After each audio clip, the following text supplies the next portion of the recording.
we're only another day away. Tomorrow night, it's going to be the draft. It's going to be at Lambeau Field, historic Lambeau Field. It's going to be great. We're going to be excited. You only get the first round day one because you know what? The NFL knows what the hell they're doing. When it comes to media, John, they have figured it out, and they get views like you've never seen before, even when it looks like you've kind of got a pretty good feel for who's going to be number one, who's going to be number two, who's going to be number three. But here's where I wanted to go with this, John. Who's the most underrated players going into this particular draft? And I just thought there was two guys that stood out for me. There's more than that, but I got two guys specifically that stood out for me. And I'll throw these out to you, and you can decide if you agree or not agree. Jack Sawyer. He's an outside linebacker / defensive end, edge rusher, however you want to phrase it. So he is ranked number 17, but that's amongst edge rushers, number 17. Now, this kid played at Ohio State. He's unbelievable. He's 6'4", 260 pounds. And he is a guy who we call a gamer. And what does that mean? It means when the lights are on and the game is going, this guy plays football. And this guy is unbelievable, I think. Now, granted, Penn State, he's your best edge rusher in the draft, no doubt about it. And he does show up. But everybody knows that. He's going to be the second or third player taken in the draft. Meanwhile, Sawyer, I don't even know what round he's going to go in if he's the number 17 edge rusher. But I'll tell you what, John, if you're looking for a guy who's going to be a standout from the draft, depending on where he goes, is he going to even make it in the first round? Probably not, based upon what they're telling us. Not the second round even, maybe. Maybe he gets into the third round. And you're going to be getting a guy who in every game I ever saw, John, I'd scratch my head and go, this number 33 is unbelievable. Has anybody seen what this kid really looks like? There's another guy I like a lot out there, too, from Central Florida. R.J. Harvey is his name. He's a running back, John. Sounds a little like Barry Sanders. He's 5'8", weighs 207 pounds, runs a 4.4 40, has unbelievable balance, has breakaway speed. And here's the interesting thing. This guy, Genty, that you and I have talked about all year, everybody did, from Boise State, great player, unbelievable player. He's number 2 behind Genty on one particular stat that I think makes this kid a lot better than people understand. Because when I look at him, for 10 yards or more, he has 54 rushes of 10 yards or more last year. That tells me this guy knows how to find the hole. When he gets through the hole, he knows how to accelerate, knows how to move around and manipulate his body around. This guy's going to be a gamer as well. And everybody's going to be saying, where did he come from? Never heard of this guy. Where did he come from? R.J. Harvey. Who the hell is this guy? Central Florida is where he's from. They play great football at Central Florida. And this kid is a stud as well. So Sawyer and Harvey are my two guys that are full-on sleepers going into the draft. Well, how about the running back from Arizona State, Pete? Yep. I mean, because nobody could stop the kid.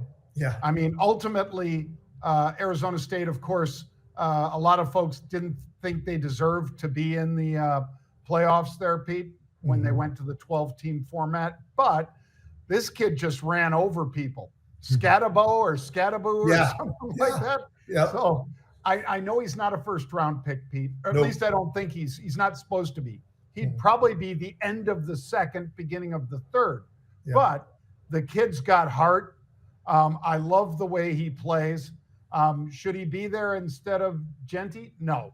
But he is a great player, and he runs with a chip on his shoulder because of the accolades of somebody who's in many ways similar to him, Ashton Genty, very similar in terms of size, Pete. Neither one of these are 240-pound mashers. No. They're both big, strong kids, but their stature is not nearly like King James, King Henry, and all that. Yeah. James in basketball, Henry in football. When you're a physical specimen like that, people are going to notice. But if you look at production rather than just, the size, I think this kid is pretty interesting. And somebody might get him earlier or they might get him later, Pete. And if they get him later, they're going to be happy with this kid. I think he's going to make a roster somewhere. I totally agree. There's some offensive linemen out there too, John, where I'm looking around going, what am I missing that these guys aren't ranked even higher? The kid at Iowa State, he's from Minnesota. He's 6'8.5", 345 pounds, John. He's an absolute man-child. And you know what? Nobody talks about him when they say, here's the best 4 or 5 tackles in the draft. I'm looking going, I think this guy's the best of them all. We'll see, and we'll follow up on that one as well. All right, John, one other thing I've got for you. This is going to college football, NCAA football. How about North Carolina? You know who the coach is down there? Bill Belichick. The guy's in his 70s. His girlfriend's in her 20s. He's much more youthful than his 70s. And I'll tell you what, I've got a friend who is also working on the staff down there. John, they are doing everything in their power to really be a professional / college football program because they have embraced the portal as much as anybody I've ever seen. And here's what I mean by that. They have 43 players who have said, we're out. Now, don't misread that because you might think these players wanted to go. I kind of think Belichick basically pushed a bunch of guys out the door to open it up a little bit more scholarship-wise and everything else to get the players that he's gotten, which is 26 different commitments so far, John, which now they're ranked number 10 of all the schools in the United States. They're ranked number 10 from the portal in terms of the 3-star, 4-star type athletes that they've been able to sign. They've signed 16 3-stars, 6 4-stars. They're getting a lot of guys that are really high in this whole thing. And I'll tell you what, North Carolina is going to be a school that all of a sudden turns into a football school, I think. We know about basketball. They've got a little bit of football. They've had a good coach down there. He was getting a little bit too old. Belichick might be 70s, but I think his girlfriend keeps him in his 40s or 50s. That's why, well, it is what it is. I mean, let's be honest. But I'll tell you what, they really could be somebody that everybody will be talking about this coming year. Now, they're not going to have to wait 2 and 3 years with the portal and the NIL and everything else, John. I think these guys could be competitive right out of the gate, and they just have to have the right guys at the right positions like anybody else. But Belichick, I think we can trust his track record, right? I think so. I've got 6 reasons, Pete, why you can trust him. 6 of these, six rings. I mean, the guy's a monster. Players love to play for that kind of coach when you're in college because they always probably dreamed about playing for him when he was coaching the Patriots in pros. Mm-hmm. So I think the same sort of thing happened with Deion, Pete, that happens right now in UNC. And that is that he tells the players, hey, look, if you don't think you should be here, you shouldn't. Go hit the portal. Get the hell out. That's what Deion said. And a whole bunch of players left. And then he brought in a whole bunch of other players.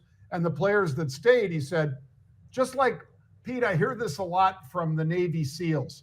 Mm-hmm. Whenever you hear a Navy SEAL asked by a family member or a friend, you think maybe I should join the SEALs? He says, absolutely not. You shouldn't. You should not join the SEALs. They don't tell them, because it's a piece of crap or because of any reason other than just you have to be 100% committed if you're going to do it. So if you have doubts, you think I should? You have doubts. Yeah. Same thing with, should I hit the portal? Well, then get the hell out. If you don't know that you want to play here, get the hell out, and I'll get guys in here who want to play here. That's what happened with Tennessee and your favorite player, Pete, Nico, who went out to UCLA for less money. He ultimately didn't get the 2.4 even, Pete. His dad wanted 4. He didn't get the 2.4. I believe, Pete, that UCLA got him for 1.75, something like that. And all of a sudden, he's going to lose X amount of that in taxes, like you say. He's going to pay taxes there. He wouldn't have paid in Tennessee. And he's not in the same program. Tennessee was like one of the top 6 or 8 programs. UCLA was like, I don't know, were they 6th in the Big Ten, Pete? Or whatever, or maybe lower than that. So is one player going to turn him around? A player helps, but UCLA doesn't have the horses that Tennessee has. That's just a fact. So play this back to me in the fall, and I think we'll both say, yeah, that was a big mistake. And we said it here now on April 23rd, that's a big mistake to leave a real program to go to a kind of program. Just to throw a little bit more fuel into that fire, John, how about this? So the kid decides to go to UCLA, and now instead of getting the 1.6 because of taxes, like you said, when it's all said and done, I think he's making 800 or something like that. Whatever it is, it's something significantly different, right? So that's bad. But here's the twist of all twists. Do you know who Tennessee just signed 2 days ago? The quarterback at UCLA last year. That's funny. Now that's funny. Now that's funny. To quote Pete's favorite from Nebraska, the cable guy, Larry the Cable Guy. Now that's funny right there. That's funny right there.